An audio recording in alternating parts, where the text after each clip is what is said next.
السلام عليكم ورحمة الله.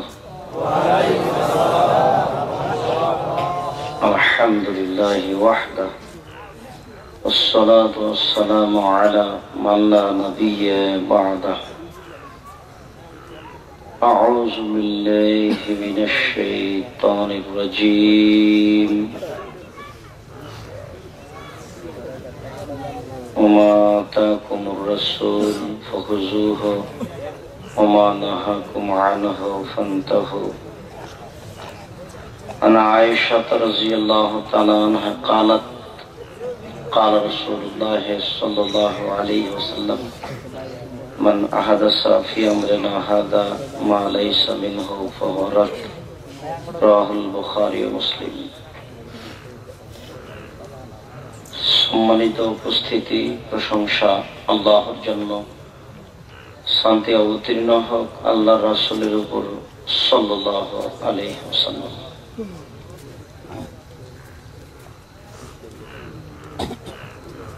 মানুষ জানে না আল্লাহর শক্তি কত। মানুষ আল্লাহকে জানার চিনার প্রয়োজন মনে করে না, অথচ আল্লাহ তাআলা বলছেন ওমা খালাকতুল জিন্না ওয়াল ইনস ইল্লা লিয়াবুদুন, আমি আমার ইবাদত করার জন্যই মানুষ এবং জিনকে সৃষ্টি করেছি। মানুষ যদি আল্লাহকে চিনত, জানত, তাহলে মানুষ আল্লাহর ইবাদত করত। মানুষ এখন পৃথিবীতে বসবাস করছে পশু প্রাণীর মতো।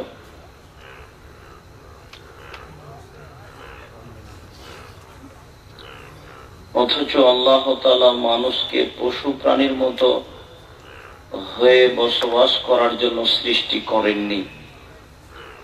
আল্লাহ তাআলা বলছেন তিন,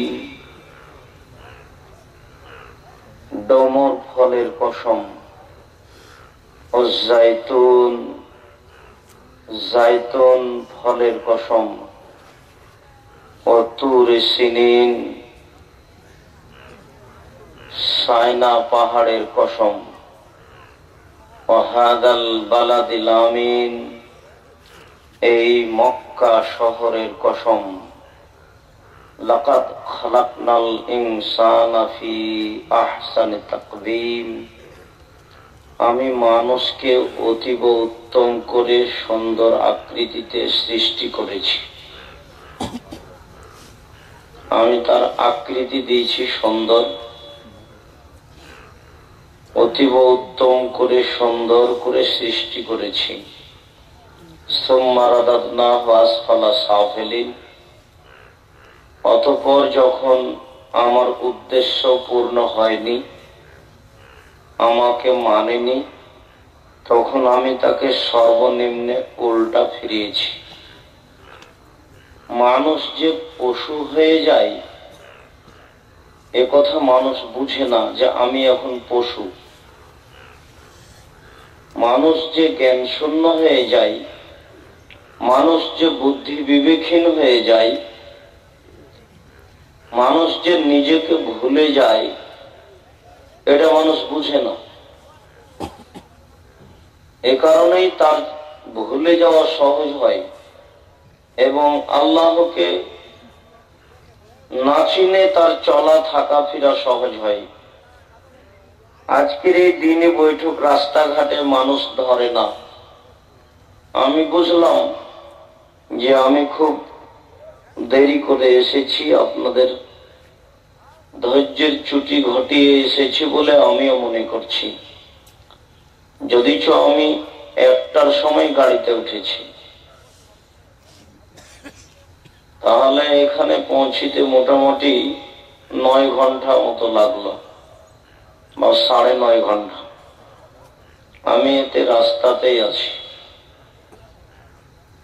আমি আসতে আমার ব্যাপারে অলসতা করিনি, তবে আল্লাহ তাআলা বলছেন ওমা তাশাউনা ইল্লা আইয়াশাআল্লাহ, তোমার চাওয়া চাওয়া নয়, আল্লাহ যা চান তাই হয়। মানুষ যেটা চাই সেটাই হবে এটা কথা নয়। আল্লাহ যা চান সেটা হবে। আল্লাহ কি চায় এটা মানুষ বুঝে না, মানুষ বুঝতে চায় না।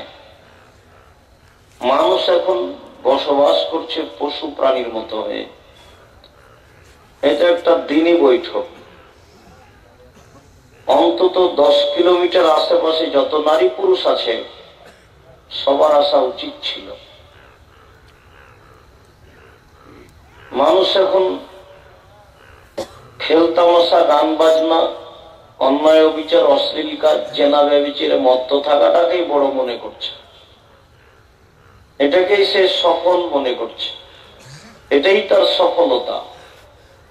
অথচ তা একটা নেহায়াত অন্যায় কাজ।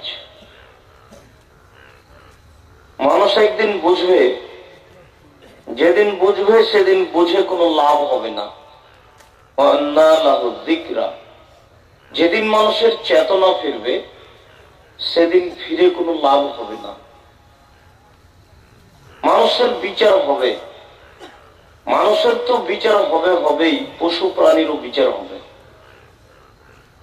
একটা শিংওয়ালা ছাগল যদি একটা অশিংওয়ালা ছাগলকে গুতা মেরে থাকে, তাহলে আল্লাহ তাআলা বিচারের মাঠে অশিংওয়ালা ছাগলকে শিং দিয়ে বলবেন, তুমি গুতা মেরে পরিশোধ করে নাও। মানুষের তো বিচার হবেই, পশু প্রাণীরও বিচার হবে। মানুষের বিচার হবে এটা মানুষ বুঝে না। আল্লাহ তাআলা বলছেন, ইবনে আদম লাউ আতাইতানি বিশাই, আমার জন্য যদি কিছু সময় বের করো, আমার জন্য যদি অল্প সময় বের করো, তাহলে আমি তোমার দুইটা কাজ করব। আমলা ইয়াদাকা বানান অশুদ্ধ ফাকরা, আমি তোমার হাতকে, আমলা ও গেনাকা সাদরান, আমি তোমার মনকে, বক্ষকে টাকা দিয়ে পূর্ণ করে দেব। আমি তোমার হাতকে টাকা দিয়ে পূর্ণ করে দেব। আর তুমি যদি আমার জন্য সময় বের না করো, তাহলে আমি তোমার দারিদ্রতাকে বন্ধ করব না। তুমি যত পয়সা ইনকাম করো না কেন, তোমার দারিদ্রতা বেড়ে যাবে।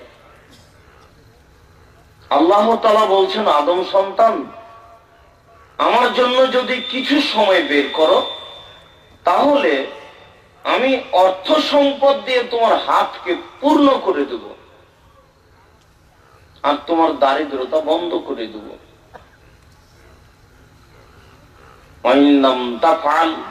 আর যদি এমনটা না করো, আমার জন্য যদি সময় বের না করো, তাহলে আমলা ইয়াদাকা শগলান, তোমার হাতকে আমি ব্যস্ততা দিয়ে পূর্ণ করে দেব। তুমি কত ব্যস্ত হতে চাও? যখনই কেউ তোমাকে বলবে চলো একটু মসজিদে যাই, দুটা ধর্মের কথা শুনে আসি, তখন তুমি বলবে আমি ব্যস্ত। যদি তোমাকে কেউ বলে চলো আব্দুর রাজাক সাহেব আসছেন, দুটা কথা শুনে আসি, তখন তুমি বলবে আমি ব্যস্ত। এখন মানুষকে জিজ্ঞাসা করে দেখেন, সবাই বলছে যে আমি ব্যস্ত, সবারই ব্যস্ততা খুব বেশি। এই কথাই আল্লাহ তাআলা বলছেন, আদম সন্তান যদি আমার জন্য সময় বের না করে, তাহলে আমি দারিদ্রতা দিয়ে তার হাতকে আমি ব্যস্ততা দিয়ে পূর্ণ করে দেব আর তার দারিদ্রতা বন্ধ করব না। এই ছেলেরা, এই আশেপাশে ছেলেগুলো কোন দিক থেকে আসলো তোমরা একটু লক্ষ্য করো। সম্মানিত দ্বীনী ভাই, মানুষ যেটুকু আমল করছে সেটুকু এমন করে না যে আল্লাহ কবুল করবে। মানুষের আমল কবুল করার বিষয়টি রাসূলের পদ্ধতির উপরে নির্ভর করে। যদিচ মানুষের রুজি হারাম হলো ইবাদত কবুল হয় না, আর মানুষের যদি ইবাদতের পদ্ধতি ভুল হয় তাহলে ইবাদত কবুল হয় না।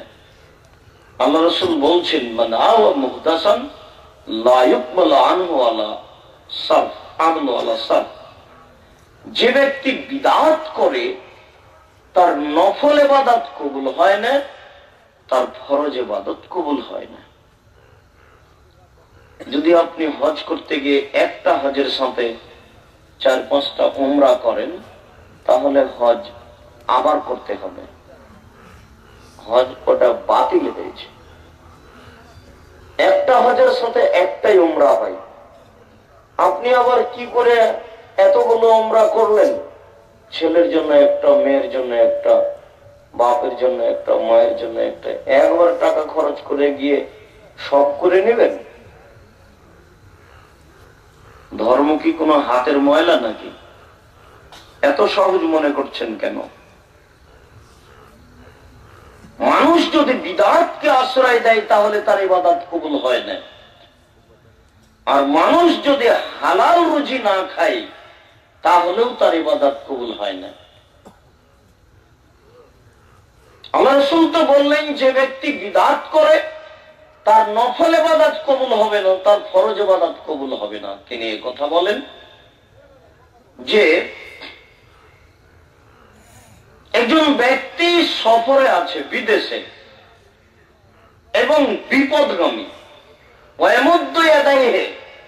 এরপরে হাত তুলে আল্লাহর দরবারে প্রার্থনা করছে যে আমি বিপদে, তুমি আমাকে উদ্ধার করো, কিন্তু মাতামুহু হারামুন, তার খাদ্য আছে হারাম, মাশরাবুহু হারামুন, তার পানি আছে হারাম, মালবাসুহু হারামুন, তার পোশাক আছে হারাম, গসিয়া বিল হারামে, তার জীবিকা নির্বাহ হারাম, আন্না ইস্তাজাবু লাহু, তার দোয়া কি করে কবুল হতে পারে?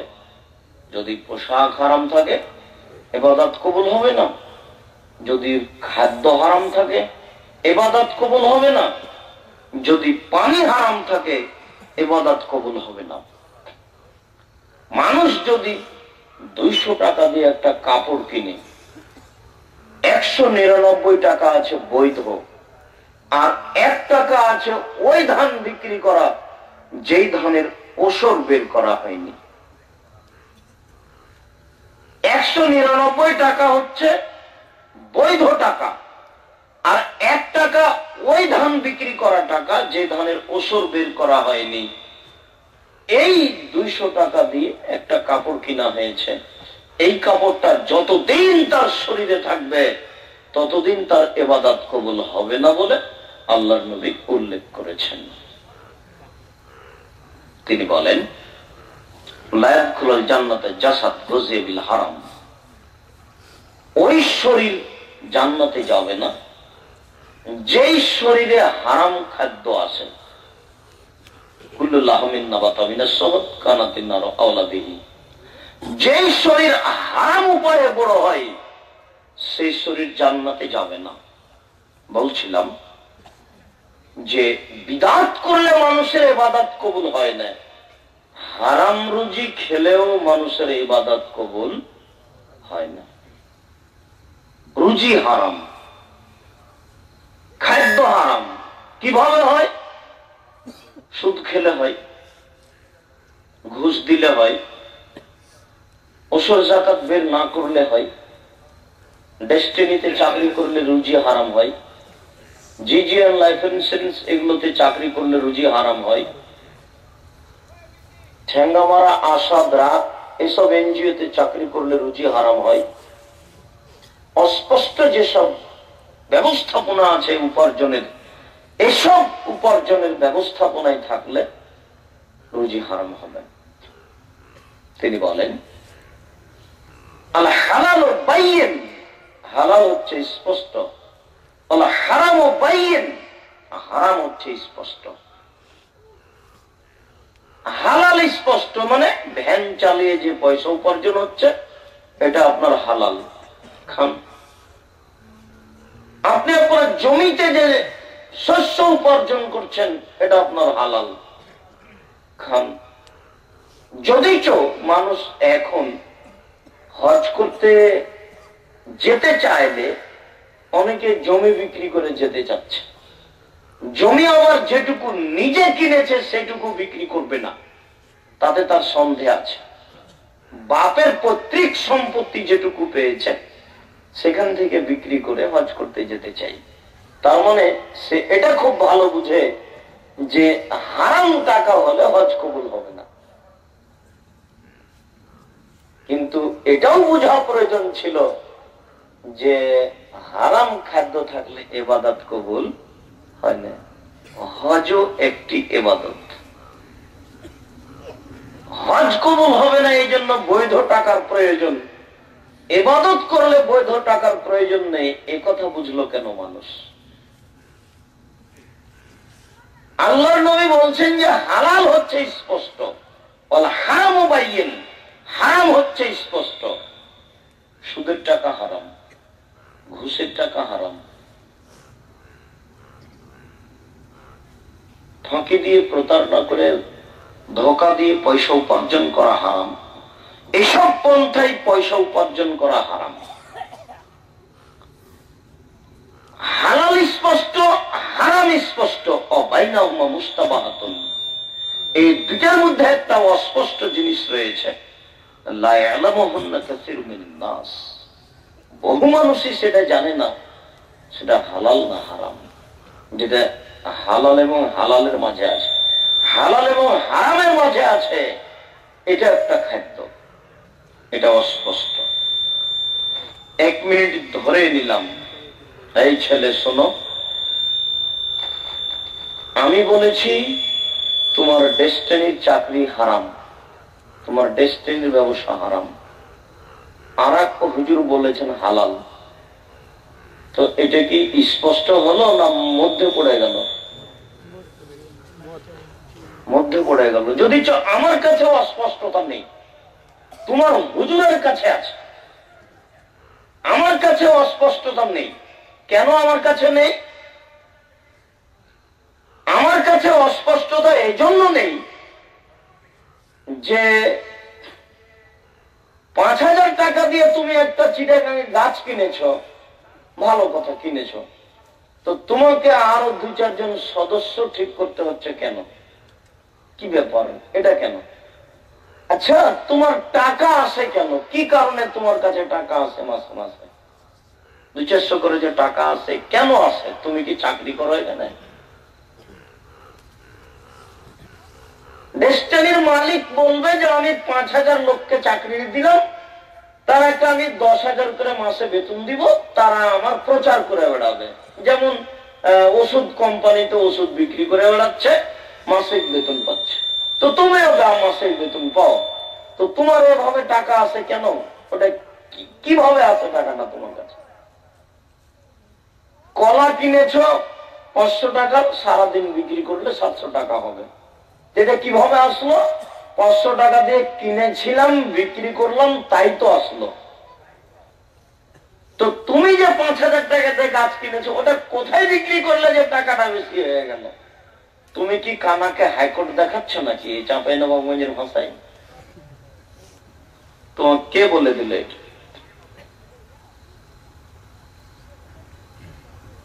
তোমাকে সতর্ক করার জন্য আরেকটা বাক্য সামনে বলে আমরা যাচ্ছি। সেটা হচ্ছে রাসূল সাল্লাল্লাহু আলাইহি ওয়াসাল্লাম বলছেন যে সন্দেহ থেকে বেঁচে থাকতে হবে কারাই, ওমান ওয়াকা ফি শুবহাতি ওয়াকা ফিল হারামে, যে সন্দেহের মধ্যে পড়লো সে হারামের মধ্যে পড়লো। যার চূড়ান্ত সিদ্ধান্ত নেই সেটা চূড়ান্ত হারাম, যার চূড়ান্ত সিদ্ধান্ত নেই সেটা চূড়ান্ত হারাম, যেটা চূড়ান্ত সিদ্ধান্ত নেই সেটা চূড়ান্ত হারাম।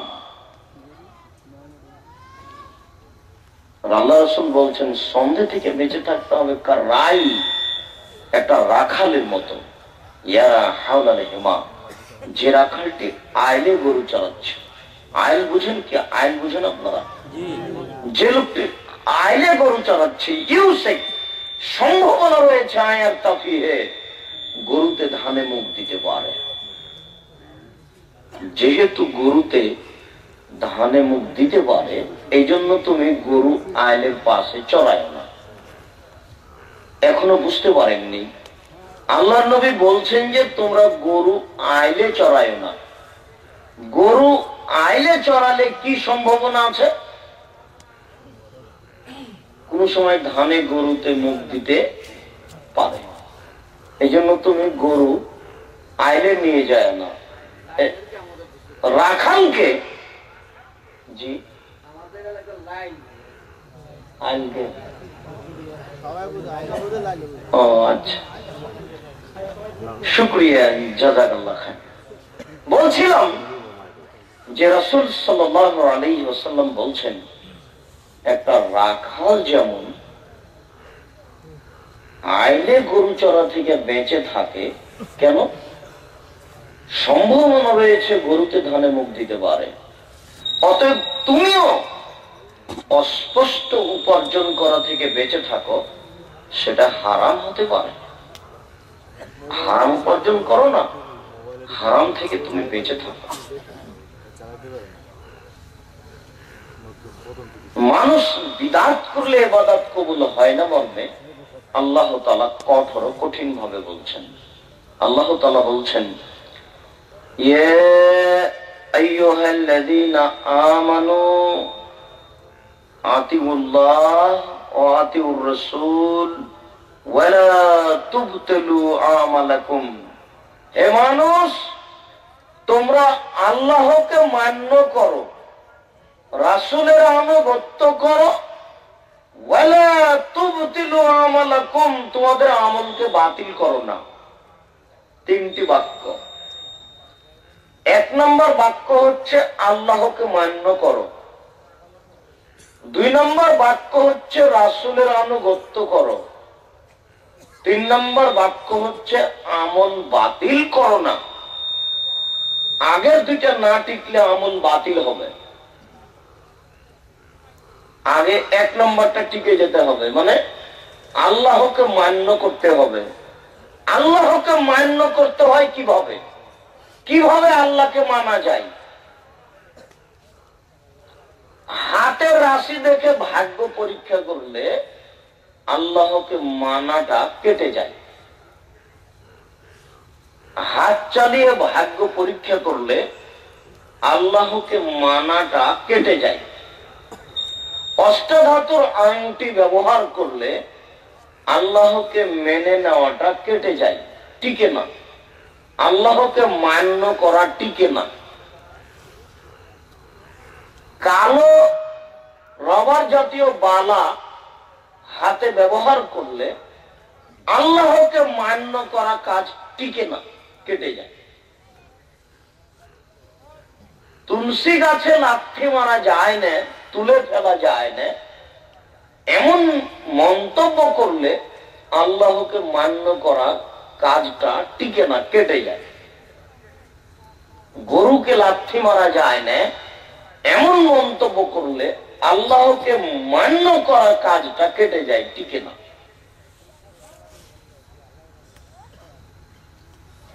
ড্রাইভার ভালো তাই গাড়ি অ্যাক্সিডেন্ট হলো না, এই কথা বললে আল্লাহকে মান্য করা কাজটা কেটে যায়। ডাক্তার ভালো তাই বাচ্চা বেঁচে গেল, এই কথা বললে আল্লাহকে মান্য করার কাজটা কেটে যায়, টিকে না। জন্মদিবস পালন করলে টিকে না। মৃত্যু দিবস পালন করলে আল্লাহকে মান্য করার কাজটি টিকে না, কেটে যায়। 26শে মার্চ, 16 ডিসেম্বর, 21শে ফেব্রুয়ারি, 1 বৈশাখ, 31 নাইট, এসব দিন দিবসগুলি মানলে আল্লাহকে মান্য করার কাজটি কেটে যায়। শিখা চিরন্তন, শিক্ষা অনির্বাণ, এগুলো মানলে আল্লাহকে মেনে নেওয়ার কাজটা কেটে যায়।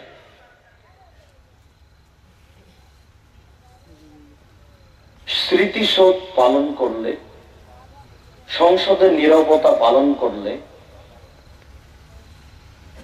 কবরে ফুল চড়ালে, কবরকে শ্রদ্ধাঞ্জলি জানালে, শহীদ মিনারে ফুল চড়ালে আল্লাহকে মেনে নেওয়ার কাজটা কেটে যায়।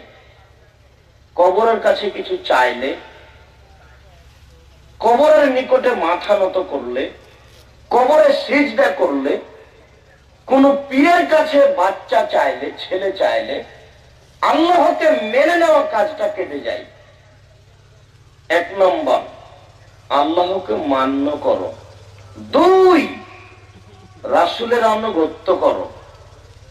ওয়ালা তুবতিলু আমালাকুম, যা কিছু বললাম এক নম্বরে বলেছি, এইগুলি করলে আমল বাতিল হবে, 3 নম্বর বাতিল হবে। 2 নম্বর হচ্ছে রাসূলের আনুগত্য করা। রাসূলের আনুগত্য কি জিনিস?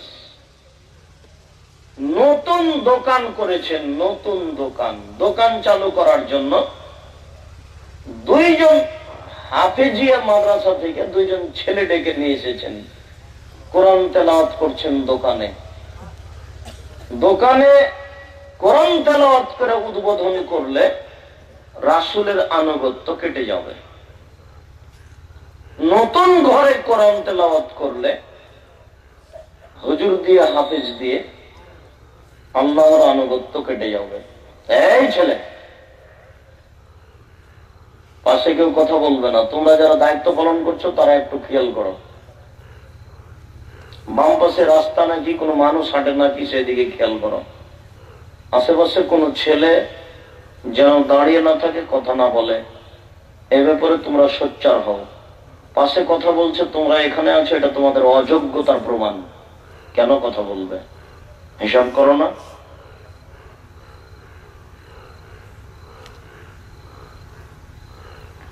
এমনিতেই যারা আমরা এখানে এসেছি কষ্ট করে, বাড়ি থেকে আসেনি, বাড়িতে আছে, তারা মূর্খতার পরিচয় দিয়েছে, তারা উপেক্ষা করেছে, তাদের বিচার হবে, হবেই, আজ হোক আর কাল হোক।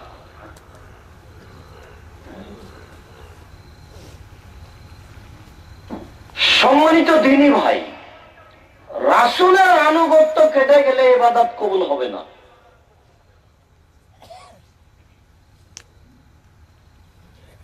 নামাজে দাঁড়ানোর সময় যদি 2 জনের মাঝে ফাঁকা থাকে তাহলে নামাজ কবুল হবে না। 2 জনের মধ্যে ফাঁকা বন্ধ করতে হবে। নামাজে দাঁড়িয়ে যদি একজন আগে থাকে একজন পিছে থাকে, আধ হাত, 1 হাত, 10 আঙ্গুল, 2 আঙ্গুল, তাহলে ইবাদত কবুল হবে না। এতে রাসূলের আনুগত্য কেটে যায়।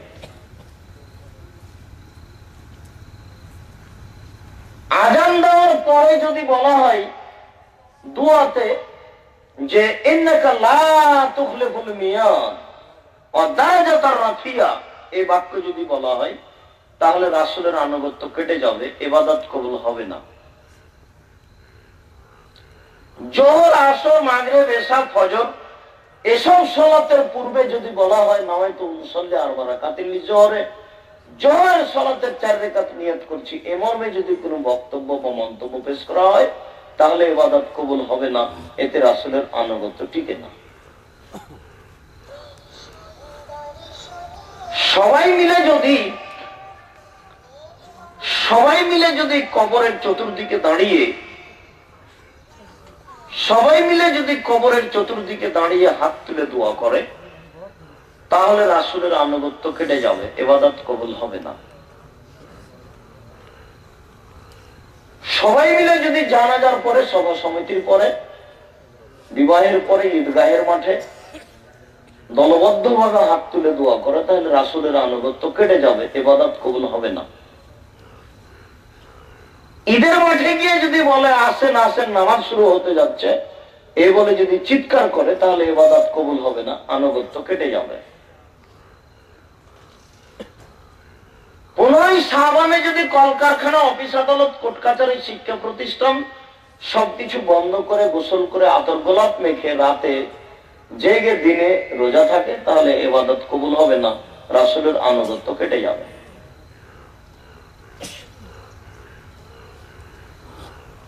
মানুষ মারা গেছে এই জন্য 3 দিন পরে বা 4 দিন পরে বা 40 দিন পরে যদি খাওয়ার অনুষ্ঠান করে তাহলে রাসূলের আনুগত্য কেটে যাবে, ইবাদত কবুল হবে না।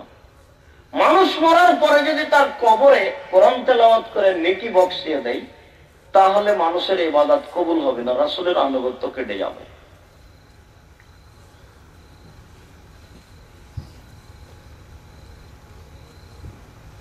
এদেশে অতীতে রাসূলকে উপেক্ষা করার অসংখ্য কাজ রয়েছে। একটা মানুষ অসুস্থ হয়েছে, বলছে যে বেটা মসজিদের ইমামকে 500 টাকা দিয়ে আসো, আমার জন্য দোয়া করতে বলো। মসজিদের ইমাম সাহেবকে বলা হলো 500 টাকা দিয়ে আমার বাপের জন্য একটু দোয়া করে দিবেন। তারা যদি সবাই মিলে তার জন্য দোয়া করে তাহলে রাসূলের আনুগত্য কেটে যাবে, তাদের ইবাদত কবুল হবে না। একটা লোক অসুস্থ হয়েছে, যায় এই লোকটার পাশে যদি কোরআন তেলাওয়াত করা হয়, সূরা ইয়াসিন পড়া হয়, তাহলে তার ইবাদত কবুল হবে না, এতে রাসূলের আনুগত্য কেটে যাবে। একটা লোক মারা গেছে, তাকে কাপড় দিয়ে ঢেকে দিতে হবে, মারা যাওয়ার সাথে সাথে যদি পশ্চিমমুখী করে দেওয়া হয় তাহলে ইবাদত কবুল হবে না, এতে রাসূলের আনুগত্য কেটে যাবে। একটা লোক মারা গেছে, তাকে ওযু দিয়ে গোসল দিতে হবে, গোসল দেওয়ার পূর্বে যদি পেট চেপে পেশাব পায়খানা বের করে তাহলে ইবাদত কবুল হবে না, এতে রাসূলের আনুগত্য কেটে যাবে। একটা লোক মারা গেছে, তাকে ওযু দিয়ে গোসল দিতে হবে, গোসল দেওয়ার পূর্বে যদি নখ কাটে, পরিষ্কার পরিচ্ছন্নতার কাজ করে তাহলে ইবাদত কবুল হবে না, এতে রাসূলের আনুগত্য কেটে যাবে।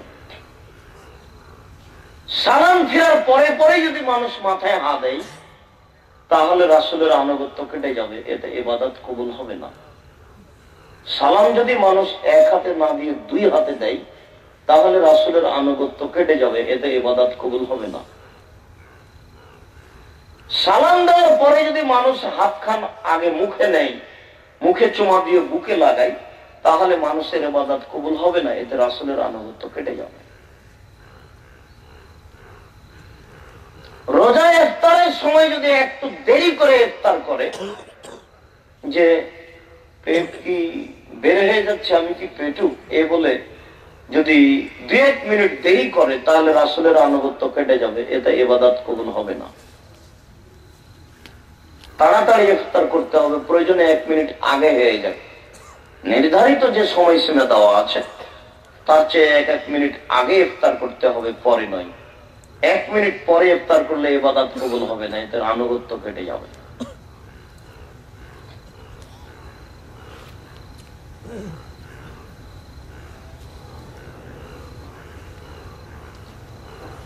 রমজান মাসে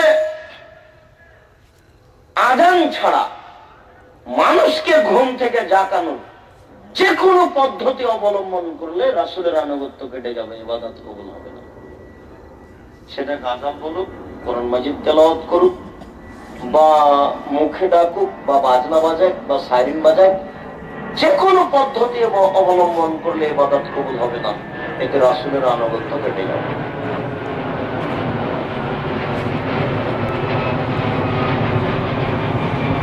দোয়া শেষে বলতে হবে আমিন সুম্মা আমিন। মানুষ যদি বলে বিরাহমাতিকা ইয়া রাহমান রাহিমিন অথবা বিহাক্কি লা ইলাহা ইল্লাল্লাহ, এসব বাক্য যদি ব্যবহার করে তাহলে মানুষের ইবাদত কবুল হবে না, এতে রাসূলের আনুগত্য কেটে যাবে। মানুষ হজ করতে গিয়ে একটা উমরার পরিবর্তে যদি একাধিক উমরা করে তাহলে রাসূলের আনুগত্য কেটে যাবে, এতে মানুষের ইবাদত কবুল হবে না।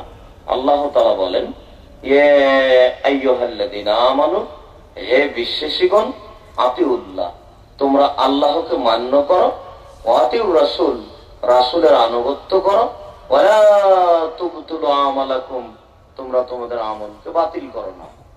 এই দুইটার যে কোনো একটা কেটে গেলে আমল বাতিল হবে। আমি মনে হয় কথাটা বুঝাতে পারছি না।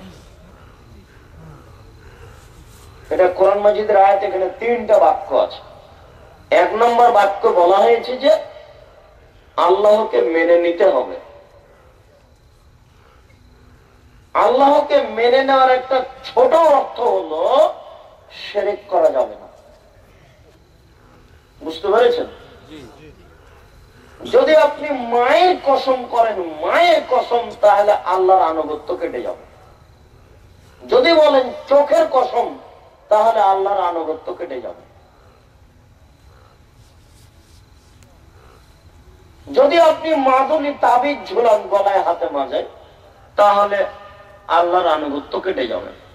আপনার টাকা হারিয়ে গেছে, যদি ফকিরের কাছে যান, গণকের কাছে যান, একটু দেখেন তো আমার টাকাটা কে নিয়েছে, এ কথা বললেই আল্লাহর আনুগত্য কেটে যাবে।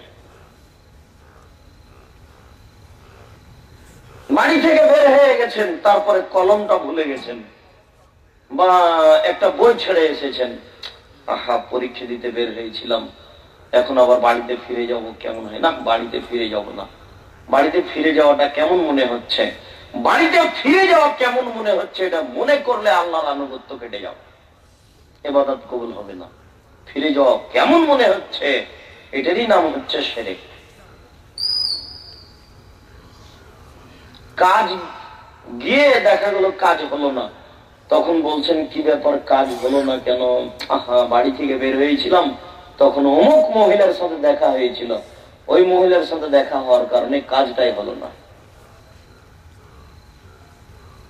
এমন মন্তব্য করলে আল্লাহর আনুগত্য কেটে যাবে, ইবাদত কবুল হবে না। এই ছেলেটা ওই গাড়িতে না উঠে যদি এই গাড়িতে উঠতো, তাহলে অ্যাক্সিডেন্ট হতো না, তার হাতটা ভেঙে যেত না।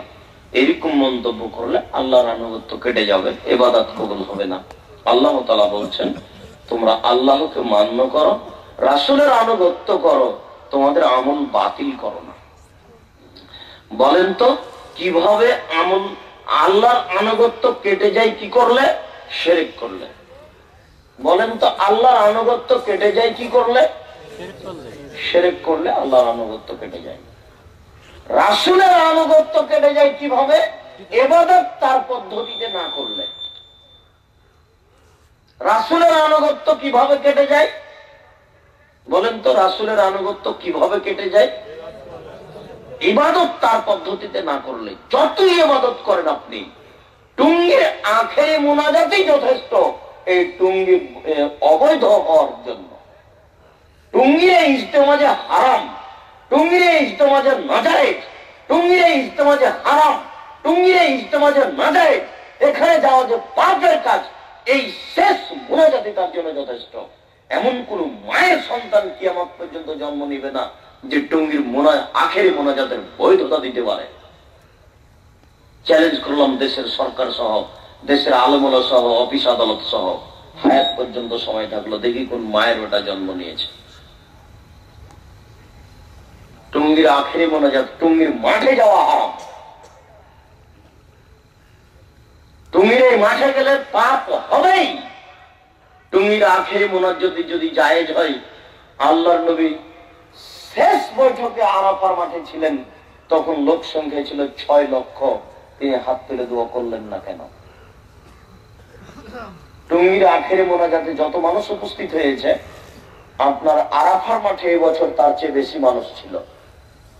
এবছর আরাফার মাঠে 1 কোটি মানুষ ছিল, তো সবাই মিলে হাত তুলে দোয়া করলো না কেন? মক্কার ইমাম হাত তুলে দোয়া করলেন না কেন? তুমি মনে রেখো, সারা দুনিয়ার মানুষ যদি টুঙ্গিতে চলে আসে, সারা দুনিয়ার মানুষই পাপী। সারা পৃথিবীর নারী পুরুষ, হিন্দু মুসলমান বৌদ্ধ খ্রিস্টান সবাই যদি চলে আসে টুঙ্গির আখেরি মোনাজাতে, সমস্ত মানুষই পাপী। এর বৈধতার কোন সুযোগ নেই। আখেরি মোনাজাতই যথেষ্ট এই নাজায়েজ হওয়ার জন্য। আখেরি মোনাজাত করতে হবে, প্রেম প্রীতির কথা বলতে হবে, বিবাহ পড়াতে হবে, জেনা করতে হবে, এই সময়তে সব কবুল হয়ে যাবে। হ্যাঁ, সারা বছর অকাম ঘটে এসে এখানে হাত তুলে দোয়া করলে সব মাপ হয়ে যাবে। ধর্ম কি হাতের ময়লা? ধর্ম কি আল্লাহ মানুষের হাতে দিয়ে দিয়েছে? বিচার আচার, যে কবরের বিচার এবং জাহান্নামের বিচার সবকিছু মানুষের হাতে। লা তামলিকু নাফসুন লিনাফসিন শাইআ ওয়াল আমরু ইয়াওমাইযিন লিল্লাহ। বিচারের মাঠে এমন একদিন মাঠ, যেদিন কোন মানুষ কোন মানুষের কোন কাজে আসবে না, এর নাম বিচারের মাঠ। মানুষ জানে না বিচারের মাঠ কাকে বলে। আল ইয়াওমা লা তামলিকু নাফসুন লিনাফসিন শাইআ ওয়াল আমরু ইয়াওমাইযিন লিল্লাহ। বিচারের মাঠ এমন একটা মাঠ, যেদিন কোন মানুষ কোন মানুষের কোন কাজে আসবে না। মানুষ তো দূরের কথা, ইব্রাহিম আলাইহিস সালাম টিকবেন না। বিচারের মাঠ আপনাকে কি দিয়ে বুঝাবো বিচারের মাঠ কাকে বলে? মানুষ তো দূরের কথা, যেখানে ইব্রাহিম আলাইহিস সালাম টিকতে পারেন না, সেটা কত কঠিন জায়গা, কে বুঝে সেটা, কে জানে সেটা। মানুষ কে দাম দেয় আল্লাহকে, কে দাম দেয় রাসূলকে, কে দাম দেয় কোরআন মাজিদকে। কোরআন মাজিদ এখানে একটা সুন্দর কাপড় দিয়ে জড়ানো হয়েছে, তাকে শুধু সুন্দর কাপড় দিয়ে জড়িয়ে রাখা হয়েছে। কোরআন মাজিদ একটা বিধান বই, এটা পড়তে হবে।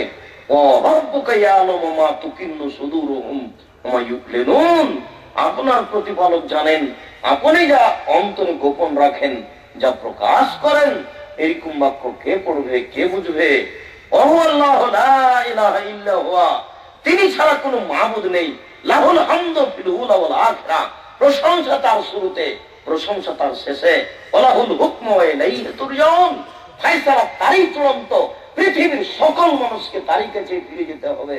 এসব কোরআন মাজিদ কে পড়বে, কে বুঝবে? আয়াত আয়াতই আছে, সুন্দর করে কাপড় দিয়ে জড়িয়ে রেখে দেওয়া হয়েছে।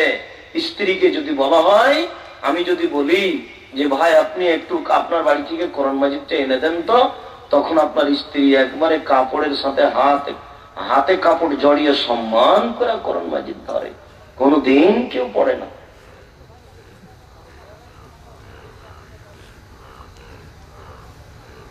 কে বুঝবে, কে পড়বে? সব ধান্দাবাজ। জন্মের আগে থেকে নার্সারিতে ছেলেকে পড়াবে সেটা ভাবছে, ইংরেজি শিখাবে। 14 গোষ্ঠীর কালে ইংরেজিও শিখেনি, ওকে বলে ইংরেজি শিখাবে অনেক ছেলেকে। দেখো অনেক ছেলেকে ইংরেজি শিখাবে। মাইকেল মধুসূদন দত্ত কোথায় ইংরেজি শিখেছিল? হ্যাঁ, আশ্চর্য।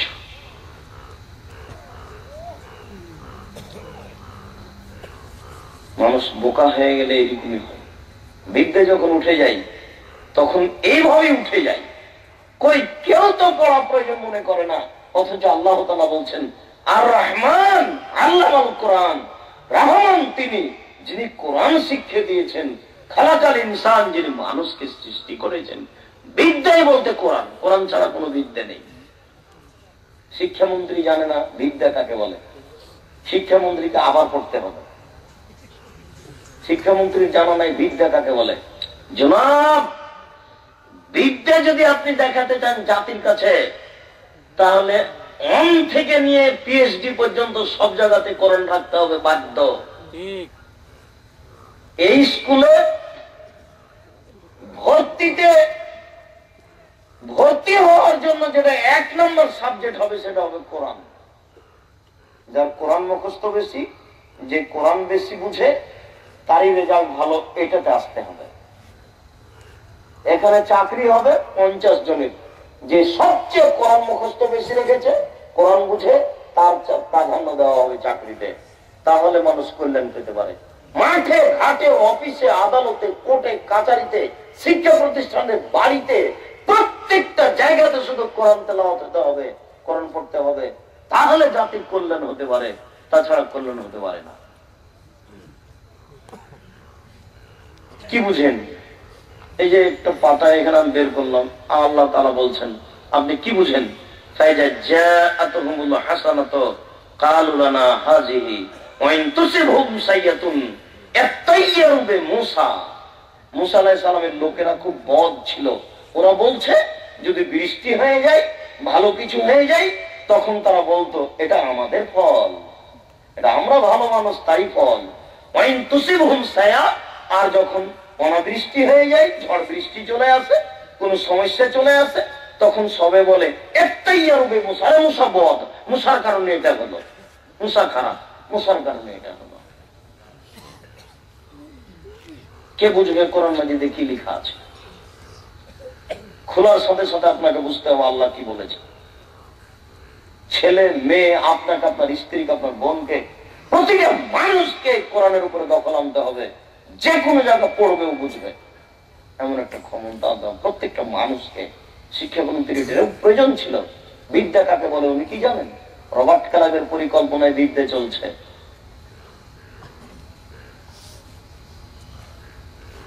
আল্লাহকে মান্য করুন, রাসূলের আনুগত্য করুন, তাহলে ইবাদত টিকবে, তাছাড়া টিকবে না। কেউ বুঝে না আল্লাহকে মান্য করা কি আর রাসূলের আনুগত্য করা কি। এদেশের নেতা নেত্রী, নারী পুরুষ কেউ বুঝে না, একজন সামান্য হুজুর তো সব প্রায় 3 নম্বর শ্রেণীর হুজুর। বক্তৃতার জগৎ একটা ফাঁকি দেওয়া, ধোকা দেওয়া জগৎ। বক্তৃতার জগতে এমনটা জগৎ, এর চেয়ে বোকা জগতই নেই। একটা পিয়ন নিবে না হেডমাস্টার ম্যাট্রিক পাস ছাড়া। হেডমাস্টারকে আপনি একটা পিয়ন দেন, পিয়ন ও ম্যাট্রিক পাস ছাড়া হেডমাস্টার পিয়ন নিবে না। না না না, আমার মূর্খ মানুষ দিয়ে চলবে না। পিয়ন কি করবে? একটা ঘন্টা মারে, বাজায়, 1 গ্লাস পানি দেয়। বক্তৃতার জগতে এমন একটা জগৎ যার পড়াশোনা লাগে না, থুঁথির জোর থাকলে বক্তা। মিথ্যে কথা বলে, কিসসা কাহিনী বলে 10,000 20,000 টাকা নিয়ে চলে গেল, তাহলে ধর্ম টিকবে কি করে? রাসূল সাল্লাল্লাহু আলাইহি সাল্লাম বলছেন আমার জীবনে বড় ভয় 3টি। রাসূল সাল্লাল্লাহু আলাইহি সাল্লাম বলছেন আমার জীবনে বড় 3টি ভয়। রাসূল সাল্লাল্লাহু আলাইহি সাল্লাম বলছেন আমার জীবনে বড় 3টি ভয়। 1 নম্বর ভয় হচ্ছে ভ্রান্ত হুজুর। হুজুরই বলছে যে যায়, হুজুরই বলছে যে জিজিয়ান যায়, হুজুরই বলছেন যে লাইফ ইন্স্যুরেন্স যায়, হুজুরই বলছেন যে শেয়ার ব্যবসা যায়, হুজুরই বলছেন যে খ্রিস্টান আব্রাহাম লিঙ্কনের কাল্পনিক পদ্ধতি, ভোট পদ্ধতি, পবিত্র আমানত। আরে হুজুর কত বড় বুদ্ধিহীন মানুষ! বিদ্যা তো নেই, বুদ্ধিও নেই। খ্রিস্টান আব্রাহাম লিঙ্কনের কাল্পনিক পদ্ধতি কি করে পবিত্র আমানত হতে পারে? আশ্চর্য! এদিকে ব্যারিস্টার দাঁড়িয়েছে, আর এদিকে একজন মুচি মেথর দাঁড়িয়েছে। ব্যারিস্টার পেয়েছে 100টি ভোট, আর মুচি পেয়েছে 101টা ভোট। বলেন তো কে মন্ত্রী হবে? মুচি হবে। এর চেয়ে নোংরা নীতি আছে দুনিয়াতে? তোমার বুদ্ধি আছে, তোমার বুদ্ধি হলো তোমার বিদ্যা নেই। ইসলাম ইলেকশন মানে না, ইসলাম মানে সিলেকশন। ইসলাম ইলেকশন মানে না, ইলেকশন হচ্ছে খ্রিস্টান আব্রাহাম লিঙ্কনের কাল্পনিক পদ্ধতি, আর সিলেকশন হচ্ছে নবীর পদ্ধতি। নেতা নির্বাচন করতে হবে, এদেশের 10 জন বড় পণ্ডিত, বিদ্যা রাখে, বুদ্ধি রাখে, এরকম পণ্ডিত এক জায়গাতে বসে একজনকে নেতা নির্বাচন করবে, এটা হলো সিলেকশন। আবু যার গেফারি বলে গেছিলেন আল্লাহর নবীর কাছে নেতা হতে। আবু যার গেফারি যে বলছেন, আল্লাহর নবী আমাকে একটু আমাদের এলাকার একটু নেতা করে দেন না। আবু যার গেফারি খুব পরহেজগার মানুষ,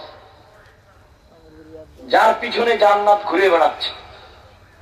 আপনি জান্নাত নেবেন সেই জন্য ব্যস্ত, আবু যার গেফারির পিছনে জান্নাত ঘুরে।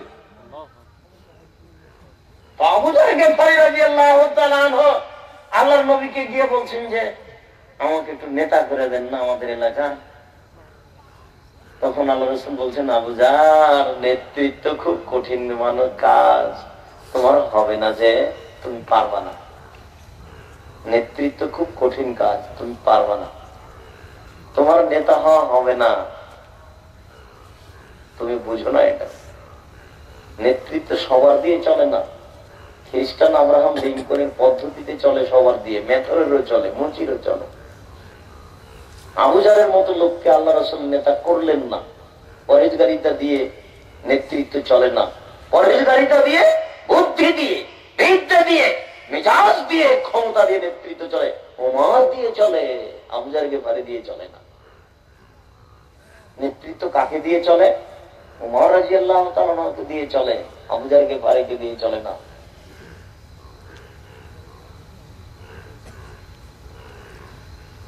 সম্মানিত দ্বীনী ভাই,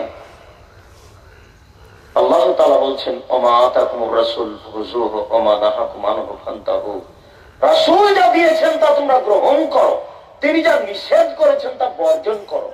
কিছু করতে হলে দেওয়া থাকতে হবে। আপনি বলছেন যে এই গরুটা জবাই করব, কিভাবে? বিসমিল্লাহ আল্লাহু আকবার। কেন? নবী এটা বলেছে। আপনি এখন অন্য একটা বলতে পারবেন না, ইন্নি ওয়াজহাতু ওয়াজহিয়া লিল্লাযী ফাতারা সামাওয়াতি কিভাবে এগুলো বলতে পারবেন না। এটা চলবে না। গরুটা জবাই করার পরে ছেড়ে রাখতে হবে 5-10 মিনিট, এমনি পড়ে থাকে। জবাই করার পর পরে আপনি গলা দিয়ে একেবারে ভিতরে ছুরিটা ঢুকে দিলেন কেন? 10 মিনিট পড়ে থাক, তারপরে অত আপনার ব্যস্ততা তাড়াহুড়া লেগে গেল কেন? খলিকাল ইনসানু আজুলা। মানুষকে সৃষ্টি করা হয়েছে ব্যস্ততা দিয়ে, মানুষকে সৃষ্টি করা হয়েছে তাড়াহুড়া দিয়ে। মানুষ খুব ব্যস্ত।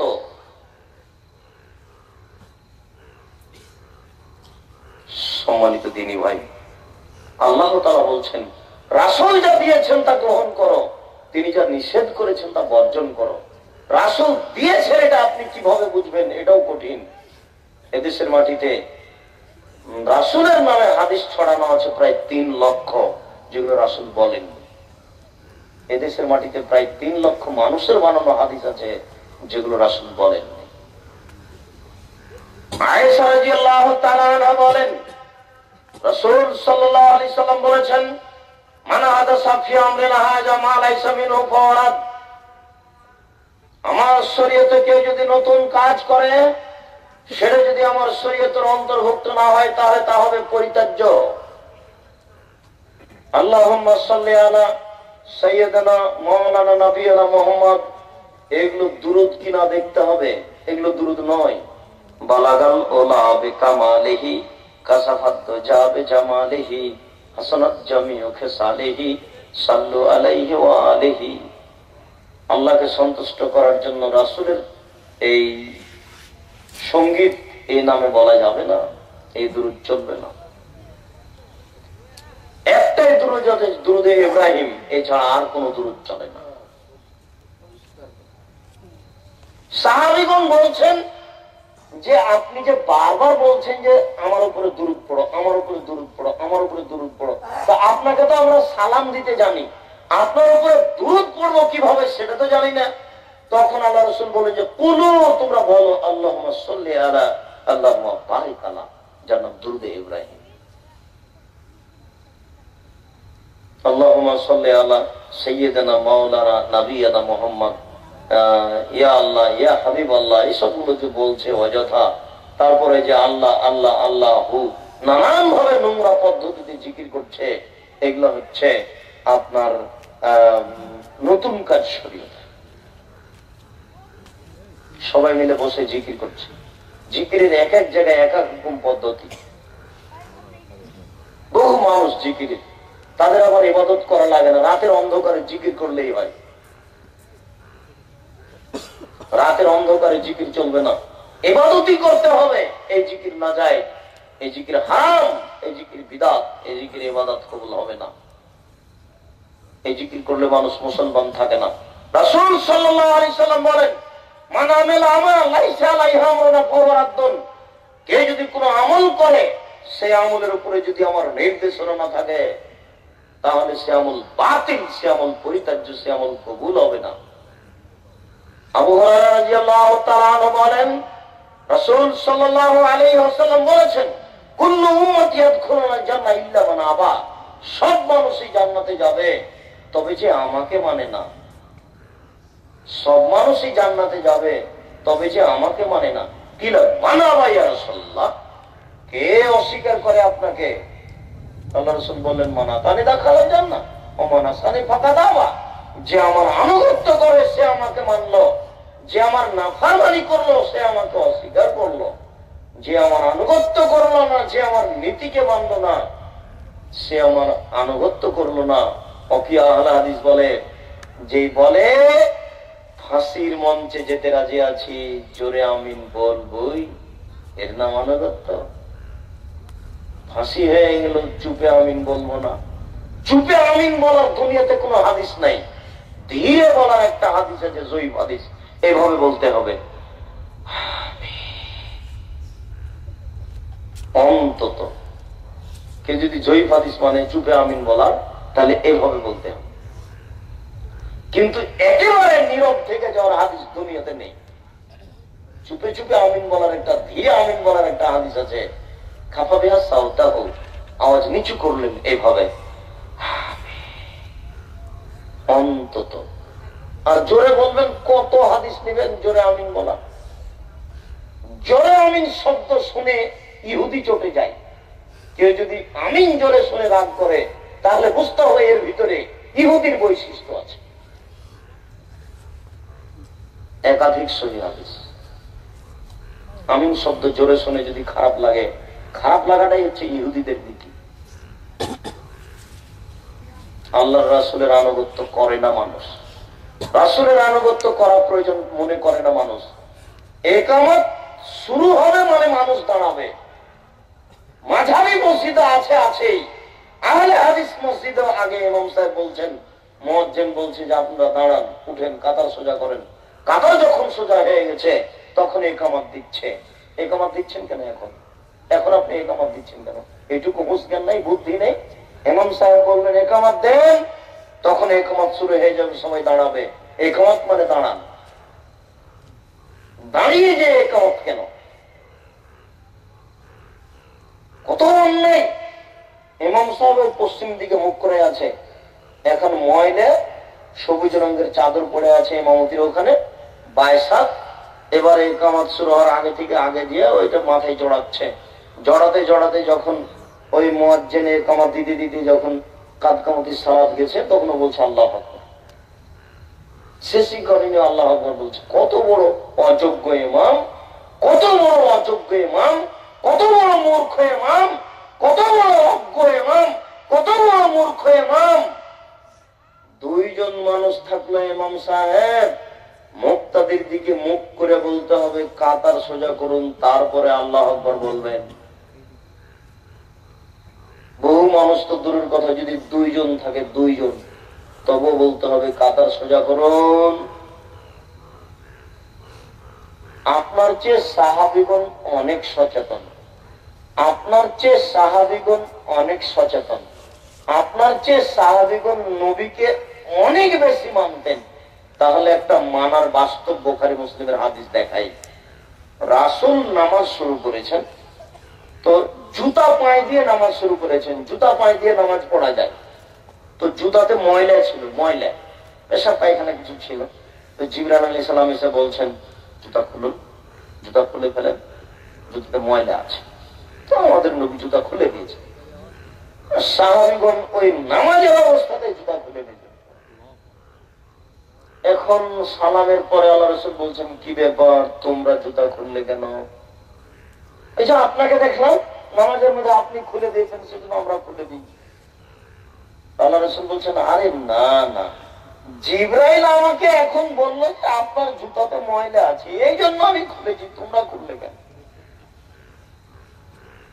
আপনাকে আমি কি বুঝালাম বলেন তো? আমি কি বুঝালাম? আনুগত্য দেখালাম, বলা লাগেনি। তাহলে তারা কত সচেতন। এরপরে আল্লাহর নবী 23 বছর জীবনে কোন একদিন কোন এক অক্ত কাতার সোজা করুন, কাঁধে কাঁধ মিলিয়ে দাঁড়ান, এই কথা না বলে নামাজ শুরু করেছেন, তার প্রমাণ নেই। না, কথা বুঝাতে পারলাম না।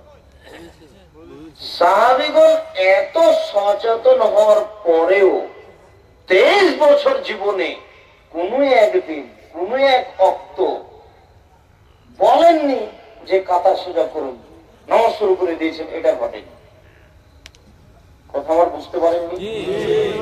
দুইজন মানুষ থাকলেও প্রতি অক্তেই বলেছেন কাতার সোজা করুন, কাঁধে কাঁধ মিলিয়ে দাঁড়ান। আর এই হুজুর বাইতুল মুকাররমের হুজুরই একদিনও বলেন। কিভাবে আনুগত্য টিকতে পারে? জাবের রাদিয়াল্লাহু তাআলা আনহু বলেন, জাত মালায়েকাতুল নবী সাল্লাল্লাহু আলাইহি সাল্লাম ওয়া নায়েম, একদল ফেরেশতা নবীর কাছে আসলেন, নবী তখন ঘুমন্ত। ফাকালা বাজুমিন না ইন্নাহু নায়েম, কিছু কিছু সাহাবী বললেন যে ইনি ঘুমিয়ে আছেন। কিছু কিছু সাহাবী বলছেন ইন্নাল আয়না নায়মাতুন আল কালবু ইয়াহজান, তার চক্ষু ঘুমিয়ে আছে বটে, তবে তার অন্তর জেগে আছে। ফেরেশতাগণ বলছেন এই ব্যক্তি একটা দৃষ্টান্ত রয়েছে, ইন্নাল সাহিবুকুম হাযা মাসালান ফাজরুল্লাহ মাসালান, তোমাদের এই সঙ্গীর একটা দৃষ্টান্ত রয়েছে, তোমরা সেই উদাহরণ বর্ণনা করো। তখন সাহাবীগণ ফেরেশতাগণ কিছু বললেন যে তিনি ঘুমন্ত, কিছু বললেন না তিনি ঘুমিয়ে আছে, তবে চোখ ঘুমিয়ে আছে, অন্তর জেগে আছে, কিছু বললে বুঝবে। তখন কিছু ফেরেশতা বলছেন যে তার দৃষ্টান্ত হচ্ছে একজন লোকের মতো বানা দাঁড়ান। আবার বুঝুন, এই ছেলেরা তোমরা একটু আমার দিকে খেয়াল করো তো, একটা দৃষ্টান্ত উদাহরণ পেশ করছি, তোমরা বুঝতে পারো কিনা। আপনারা একটু খেয়াল করেন তো বলতে, আপনারা বুঝতে পারছেন কিনা আমি একটা উদাহরণ পেশ করছি। আমাদের নবী ঘুমিয়েছিলেন, বলতে পারবেন? আমাদের নবী ঘুমিয়েছিলেন, তখন কিছু ফেরেশতা আসলেন। ফেরেশতা এসে বলছেন, দুই একজন বলছেন যে ইনি যে ঘুমিয়ে আছেন না, তার একটা দৃষ্টান্ত আছে, তার একটা উদাহরণ আছে। তখন কিছু ফেরেশতা বলছেন, উদাহরণ থাকলে কি হবে, উনি তো ঘুমিয়ে আছেন, উদাহরণ বলার এখন প্রয়োজন নেই। তখন কিছু ফেরেশতা বলছেন, আর তিনি ঘুমিয়ে থাকলে কি হবে, তার চক্ষু ঘুমিয়ে আছে, অন্তর জেগে আছে, আমরা যদি তার উদাহরণটা বলি তাহলে তিনি বুঝতে পারবেন। তার উদাহরণ কি বলেন তো দেখি, তার উদাহরণ কি? তার উদাহরণ হলো, ইনি হলেন একজন মানুষের মতো, ঘুমিয়ে আছেন, ইনি হলেন একজন মানুষের মতো। বলেন তো ঘুমিয়ে আছেন কে? মুহাম্মদ সাল্লাল্লাহু আলাইহি সাল্লাম। ইনি হলেন একজন মানুষের মতো। কোন মানুষ? যেই মানুষ বানাদার একটা ঘর বানিয়েছে। একজন মানুষ একটা ঘর বানিয়েছে, ঘরের ভিতরে অনেক খাদ্য রেডি করেছে, মাছ আছে, গোশত আছে, পোলাও আছে, অনেক খাদ্য রেডি করেছে। একটা লোক একটা ঘর বানিয়েছে, ঘরে অনেক খাদ্য রেডি করেছে। তারপর মালিকটা একটা ছেলেকে বলেছে, এই ছেলে, এই ছেলে, বাইরে যাও তো, রাস্তায় যাও, যাকে বাবা ধরে নিয়ে আসো, যাকে বাবা ধরে নিয়ে আসো, আর এই খাদ্য খাওয়া। তো মানা যাবাহু দাখালাদ দারা ওয়া আকালা মিনাল মাদবা। এখন যে লোকটা ছেলেটার কথা শুনবে, সে লোকটা ঘরে আসবে, খাদ্য খাবে।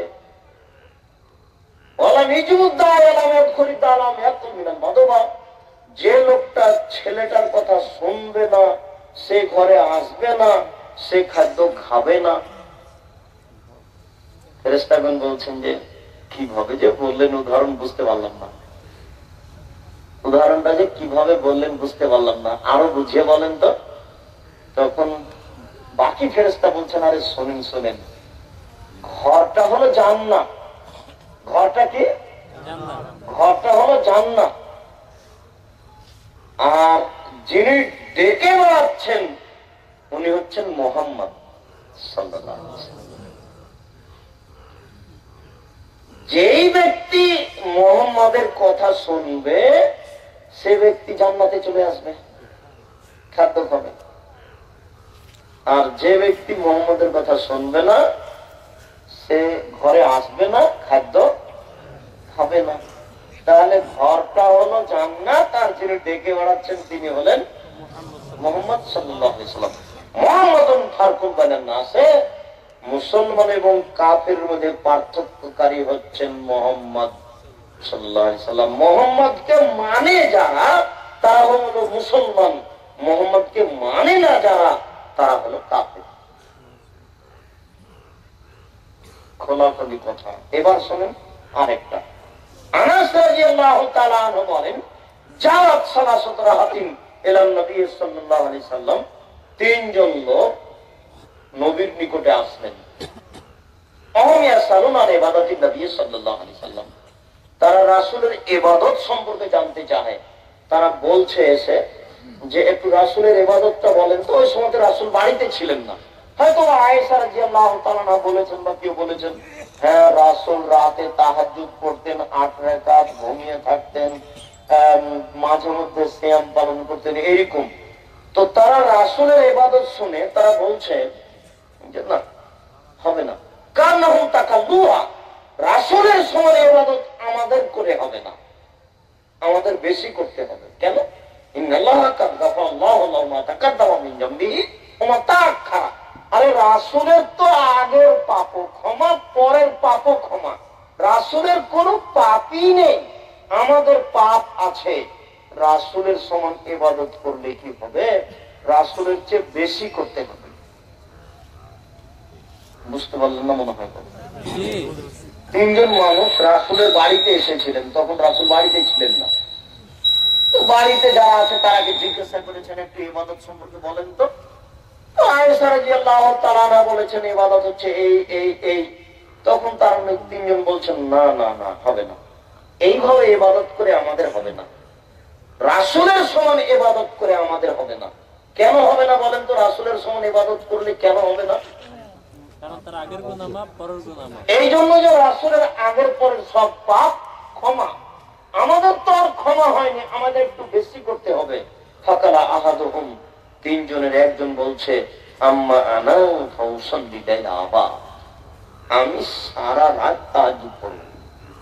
একজন বলছে রাসূল তাহাজ্জুদ পড়েন রাত 2টায় উঠে, 10টাতে ঘুমিয়ে যান, 2টায় উঠেন, 4 ঘন্টা ঘুমিয়ে থেকে তাহাজ্জুদ পড়েন। আমাদের ওটা হবে সারা রাত নামাজ পড়বো?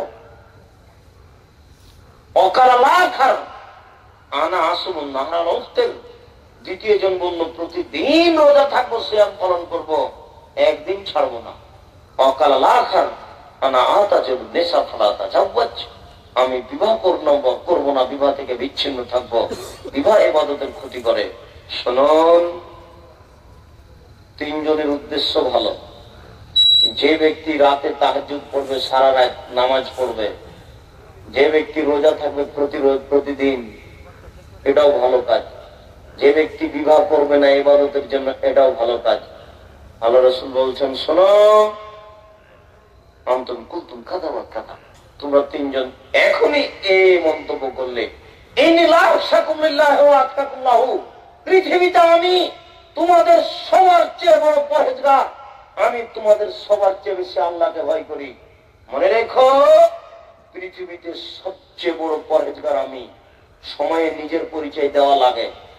আদম থেকে নিয়ে কিয়ামত পর্যন্ত সবচেয়ে বড় পরহেজগার মানুষ হচ্ছেন মুহাম্মদ সাল্লাল্লাহু আলাইহি ওয়াসাল্লাম। আদম থেকে নিয়ে কিয়ামত পর্যন্ত সবচেয়ে আল্লাহকে বেশি ভয় করেন মুহাম্মদ সাল্লাল্লাহু আলাইহি ওয়াসাল্লাম। এই কথা তিনি বলতে চাইলেন যে আমি যেহেতু সবচেয়ে বড় পরহেজগার, যেহেতু আমি সবচেয়ে আল্লাহকে বেশি ভয় করি, তাহলে সারা রাত নামাজ পড়লে আমি পড়ব, আর প্রতিদিন রোজা থাকলে আমি থাকব। এখনো কথা বুঝাতে পারিনি। আল্লাহ নবী কেন বললেন যে আমি সবচেয়ে বড় পরহেজগার?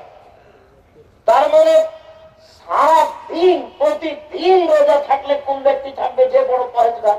তো আমি বড় পরহেজগার, তো প্রতিদিন রোজা থাকলে আমি থাকবো, আর সারা রাত নামাজ পড়লে আমি পড়বো, আর বিবাহ বাদ দিলে আমি বাদ দিব। কিন্তু না, আসুমো অউফতির ওয়াতাসাওয়াজ, আমি রোজা থাকি, আমি রোজা বাদ দিই, প্রতিদিন থাকি না, প্রতি মাসে 3 দিন থাকি, বৃহস্পতিবার সোমবার থাকি। আমি প্রতিদিন থাকি না, আমি রোজা থাকি, আমি বাদ দিই, আমি তাহাজ্জুদ পড়ি, সারা রাত পড়ি না। এশার নামাজের পরে ঘুমিয়ে যাবো, 3টায় উঠবো, 4টায় উঠবো, 1 ঘন্টা তাহাজ্জুদ পড়বো। আমি রাতে নামাজ পড়ি, তবে সারা রাত পড়িবি না। অতাজাওয়াজ, আমার স্ত্রী আছে, আমি বিবাহ করি। আমার রাগেবান সুন্নতি ফালাইসা মিন্নি, কেউ যদি আমার শরীয়ত উপেক্ষা করে চলে, তাহলে সে মুসলমান নয়। জোর করে কেউ যদি আপনার ইবাদত করতে চায়, তাহলে সে মুসলমান নয়। 1 লক্ষ বার দোয়া ইউনূস যদি পড়ে, তাহলে মুসলমান থাকবে না, মুসলমান থেকে বাদ পড়ে যাবে। 1 লক্ষ বার পড়বে কেন? কোটি বার পড়বে, 50 বার পড়বে, তার শক্তিতে যা কুলায় তা পড়বে। লা ইলাহা ইল্লাল্লাহ, লা ইলাহা ইল্লাল্লাহ জিকির করবে চুপে চুপে যতবার সম্ভব। লা ইলাহা ইল্লা আনতা সুবহানাকা ইন্নী কুনতু মিনাজ জালিমিন, এটা কেন পড়বে? সম্মানিত দিনী ভাই, আমি আপনাদের পরিস্থিতি এসে আঁচ করেছি, আপনারা খুব ব্যস্ততার মধ্যে ছিলেন, দুঃখিত। আমি আপনাদের এখানে এত পরে উপস্থিত হবো, এটা আমিও মনে করিনি। আপনাদের এত ব্যস্ততার পরেও আপনারা যেভাবে বসে আছেন, আমি আসলে আপনাদের শুকরিয়া আদায় করি। আমি আপনাদের শুকরিয়া আদায় করো তো বলছি, আবারও কোনোদিন আপনাদের সামনে সময় সাপেক্ষে বিষয়ভিত্তিক আলোচনা করবো বলে ইনশাআল্লাহ আশা রাখছি। আজকের মধ্যে এখন পর্যন্ত আমি রাস্তাতেই আছি, ধরে নেন। বৃহস্পতিবার সোমবার সিয়াম পালন করার অভ্যাস, আজকে সিয়াম ছিলাম, এখন পর্যন্ত আমি রাস্তাতেই আছি। আমি আপনার শ্রদ্ধা আদায় করি যে আপনারা এই আমার আসতে দেরি হওয়ার পরেও